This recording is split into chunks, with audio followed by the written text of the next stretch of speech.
Olá pessoal, tudo bem? Bem-vindos de volta à nossa coletânea de videoaulas sobre o treinamento resistido para pessoas idosas, prática baseada em evidências científicas. Na aula passada, nós iniciamos a análise de alguns artigos científicos sobre como a variável de treinamento e intensidade pode influenciar nos ganhos de força e hipertrofia muscular. Na aula de hoje, nós analisaremos mais alguns artigos científicos, com a finalidade de nos aprofundar um pouco mais no assunto. Vamos lá?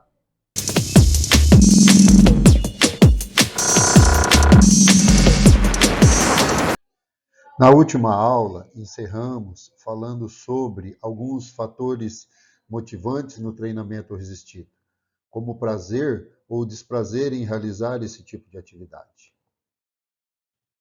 Nesse sentido, hoje iniciaremos vendo este artigo que comparou o prazer e o desprazer com diferentes intensidades de treinamento em mulheres idosas. Essa é uma escala bastante utilizada na literatura científica. É uma escala relativamente simples, é bastante viável utilizar ela na prática para identificar se o indivíduo tem prazer ou desprazer em determinada atividade. É uma escala que vai de 5 a -5, sendo 0 como neutro. Tudo que for positivo é prazeroso. Quanto mais próximo ao 5, mais prazeroso, ou seja, muito bom. Tudo que for negativo é desprazeroso. Quanto mais próximo ao -5, mais desprazeroso, ou seja, muito ruim. No treinamento, os exercícios foram os mesmos. As mesmas participantes executaram em sessões diferentes, de forma aleatorizada e balanceada, as 3 intensidades de treino: baixa, moderada e alta intensidade. E quais foram os resultados? Podemos verificar no gráfico que os melhores resultados em termos de prazer foram observados com a intensidade moderada. Lembrando que a intensidade moderada é aquela próxima a 10 repetições, um pouco mais, um pouco menos, ou seja, aqui especificamente em torno de 8 a 12 repetições foi considerada intensidade moderada. A intensidade mais pesada e a intensidade mais leve, para algumas participantes, foi desprazeroso, como mostra o gráfico, tanto na intensidade leve quanto na alta. Tocam o eixo central, o que não ocorre na intensidade moderada. Todas, sem exceção, reportaram de alguma forma prazer em realizar o treino com esta intensidade. Já na intensidade alta, a maioria identificou neutro ou desconfortável, ou seja, desprazer, e na intensidade leve foi um pouco mais dividido. Algumas sentiram mais prazer, outras menos. A princípio, pode ser até surpreendente para algumas pessoas, pois podem pensar, mas se a intensidade é leve, como é que fica desprazeroso? Mas lembre-se, são repetições até a falha. Então, na intensidade leve, são aproximadamente 20 repetições até a falha, ou seja, há um acúmulo de metabólicos do exercício, sobretudo o hidrogênio, aumenta muito a acidose metabólica, e isso gera bastante desconforto. Outro fator é que é monótono, ter que ficar realizando várias repetições o treino todo. Então, no geral, é mais prazeroso o treino com intensidade moderada, ou seja, aquela intensidade próxima a 10 repetições. Nesse outro estudo, realizado pelo mesmo grupo, focou em verificar diferentes intensidades. Foi comparado uma intensidade de 15 repetições máximas versus uma intensidade de 10 repetições máximas. E foram analisados os parâmetros que fazem a interação da força e indicadores da hipertrofia muscular. Mas também foi analisado o parâmetro que faz a interação da força e do músculo, que é a qualidade muscular. Nada mais é do que pegar a quantidade de quilos levantados de forma total, o somatório de vários exercícios, ou de um segmento específico, como braços ou membros inferiores, e dividir pela área muscular. Desta forma, foi avaliado a força em 3 exercícios: no supino, na cadeira extensora e na rosca Scott. Em seguida, foi feito o somatório dos 3 exercícios. Depois, verificado a massa livre de gordura total e a massa livre de gordura e os ossos do membro superior e do membro inferior. E, por fim, o percentual de gordura.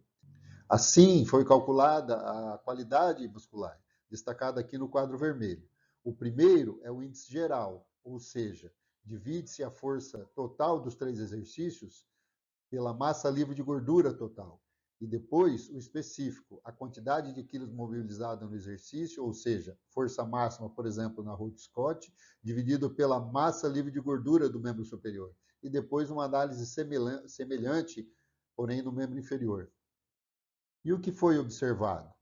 Que não houve diferença para nenhum parâmetro, ou seja, as duas intensidades, tanto de 10 repetições máximas quanto de 15 repetições máximas, promoveram benefício em todos esses parâmetros, sem diferença entre eles. Então é possível prescrever, inclusive utilizando a zona de repetição, como foi sugerido na tabela 1 sobre a intensidade. Ou seja, o estímulo que chega para 10 repetições máximas provavelmente é muito similar ao que chega para uma intensidade de 15 repetições máximas. O peso aqui foi diferente, a intensidade de treino foi diferente, sim, mas não foi tanto, a ponto de induzir adaptações distintas. Então, o estudo mostra que é possível trabalhar dentro de zonas de repetições. Obviamente, não dá para ser uma zona com muita amplitude, muito maior. Por exemplo, trabalhar entre 5 e 20 repetições. Aí sim, é uma distância muito grande, o que vai promover adaptações distintas. Mas no caso aqui, entre 10 e 15, os resultados foram bastante similares. Mas pode ter garantia de que se fizer 10, 11, 12, 13 ou 15, o resultado será bastante similar e que ainda estamos dentro do parâmetro de uma carga moderada.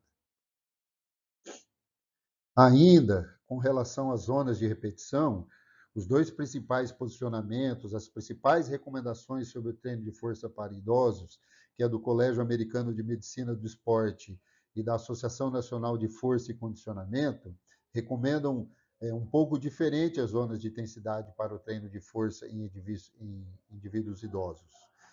O ACMS recomenda que se deve treinar entre 10 e 15 repetições máximas. Já o NSCA recomenda um treino entre 8 e 12 repetições máximas. Então surge essa dúvida: será que existe uma diferença entre essas recomendações? Ou acaba sendo similar o efeito? Então, comparamos um grupo que treinava entre 8 e 12 repetições. Então, comparamos um grupo que treinava entre 8 e 12 repetições máximas e outro grupo que treinava de 10 a 15 repetições máximas. Aqui nós temos os resultados do ganho de força. Para o ganho de força, os exercícios de membro superior, supino, rosca. Para o ganho de força, nos exercícios de membro superior, o supino e a rosca, os melhores resultados foram encontrados no grupo com mais intensidade, ou seja, aquela zona que permitiu uma intensidade um pouco superior. Porém, para o membro inferior, foi indiferente, ou seja, ambas as intensidades ofereceram o mesmo resultado. Quando olhamos para indicadores de hipertrofia, no gráfico A, nós temos o indicador de uma hipertrofia do membro superior, no gráfico B, no membro inferior, e no gráfico C, a massa muscular esquelética total. Aqui nós observamos uma diferença, e essa diferença é a favor do grupo que treina com volume um pouco maior, que é o grupo que faz mais repetições, ou seja, uma intensidade ainda moderada, porém um pouco mais de volume, ou seja, 10 a 15 repetições. Permite um volume de repetições superior, uma intensidade mais elevada. Existe uma interdependência inversa entre o volume e a intensidade. Quando aumentada a intensidade, naturalmente existe uma redução no volume. Para treinar com mais volume, tende a ocorrer uma redução na intensidade. Então, as duas zonas de repetição foram, de forma geral, eficazes para promover hipertrofia. Porém, o grupo que treinou de 10 a 15 repetições máximas teve um resultado ligeiramente superior. Ou seja, a indicação que se o foco for mais força, devemos treinar com um pouco mais de intensidade, mais na zona de 8 a 12 repetições. E se o foco for mais hipertrofia, devemos treinar um pouco mais na zona de 10 a 15 repetições máximas. É isso que observamos comparando essas duas intensidades. Ambas são importantes, dependendo do objetivo.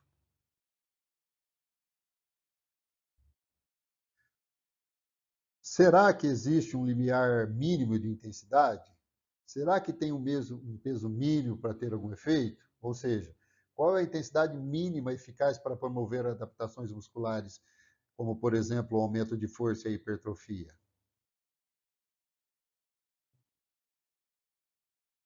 Mais uma vez, vamos recorrer às evidências disponíveis na literatura.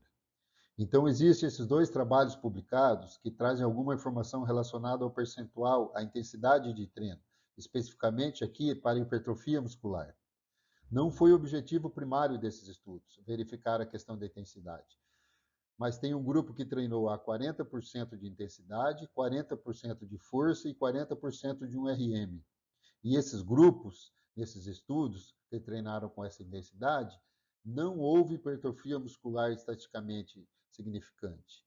Ou seja, então, nos dá um indicativo de que uma intensidade muito baixa pode não ser interessante, pode não ser suficiente para promover a hipertrofia muscular. E com relação ao ganho de força, aqui temos uma evidência um pouco mais robusta, que é uma meta-análise, especificamente para verificar o ganho de força de treinos com diferentes intensidades, mais especificamente com relação à intensidade muito baixa. Essa meta-análise traz a comparação de intensidade igual ou abaixo a 40%, uma intensidade muito baixa para ganho de força, força de extensão de joelho e de força de membro inferior, quando analisamos significância da estatística. Ela não existe. Ou seja, o grupo que treina, comparado ao grupo controle, não tem benefício. Isso analisando friamente do ponto de vista da estatística, que a gente analisa que esse losango, como ele toca a linha central, a linha do zero, indica que houve empate.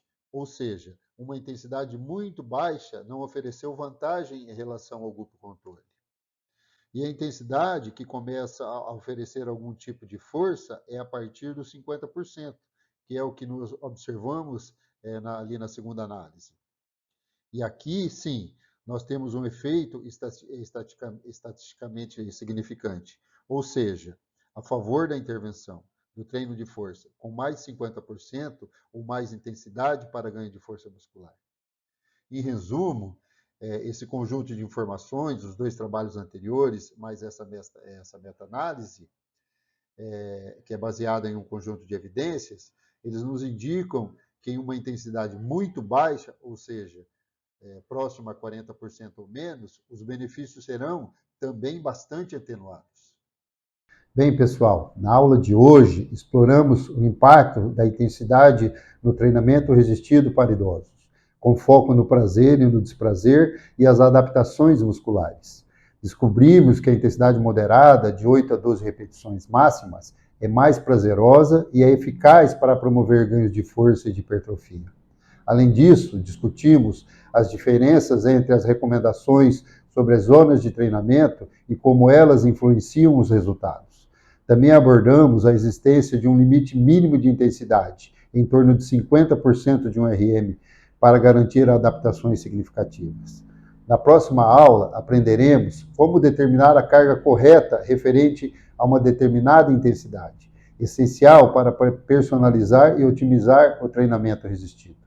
Até lá!